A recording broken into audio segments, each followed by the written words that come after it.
നമസ്കാരം. പൊതു തെരഞ്ഞെടുപ്പിൽ രാജ്യ തലസ്ഥാനത്തിനുള്ള പ്രാധാന്യം ചെറുതല്ല. തലക്കനം കൂടുതലുള്ള തലസ്ഥാനത്ത് ഇത്തവണയും നരേന്ദ്രമോദി മാജിക് ആവർത്തിക്കും എന്ന് ഉറപ്പിച്ച് പറഞ്ഞിരിക്കുകയാണ് ന്യൂസ് 18 മെഗാ ഒപ്പീനിയൻ പോൾ ഫലം.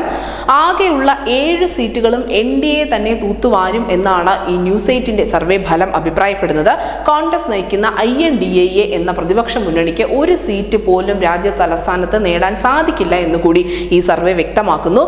ദില്ലിയിലെ 58% വോട്ട് വിഹിതം NDA സ്വന്തമാക്കുമ്പോൾ വെറും 39% വോട്ട് മാത്രമേ INDA എന്ന മുന്നണിക്ക് ലഭിക്കുകയുള്ളൂ എന്നുകൂടി പറയുന്നുണ്ട്. നമുക്കറിയാം 2019 BJPക്ക് ഏറ്റവും മികച്ച വിജയം കൈക്കുമ്പിളിൽ കൊടുത്ത ഒരു സംസ്ഥാനമാണ് ന്യൂഡൽഹി എന്ന് പറയുന്നത്.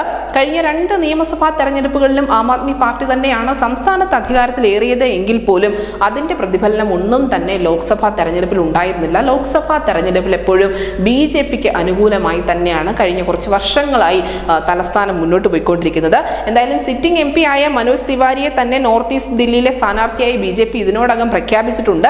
എന്നാൽ നിലവിലെ 4 MPമാരെ മാറ്റിയിട്ടുമുണ്ട്. ഒരു ദാക്ഷിണ്യവും ഇല്ലാതെ അവരെ വെട്ടിമാറ്റിക്കൊണ്ടാണ് പുതുമുഖങ്ങൾക്ക് BJP അവസരം കൊടുത്തിരിക്കുന്നത്.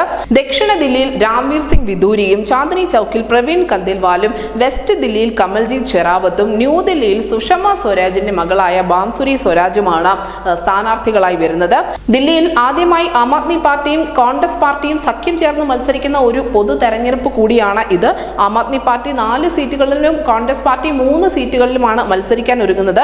എന്തായാലും ചരിത്രത്തിൽ ആദ്യമായി ആം ആദ്മി പാർട്ടിയും കോൺഗ്രസും സഖ്യം ചേർന്ന് BJPക്കെതിരെ നിൽക്കുമ്പോൾ പോലും അവർക്ക് BJPയെ നേരിടാനുള്ള കരുത്തില്ല എന്നുകൂടി ഈ സർവേയുടെ ഫലങ്ങൾ വ്യക്തമാക്കുന്നുണ്ട്.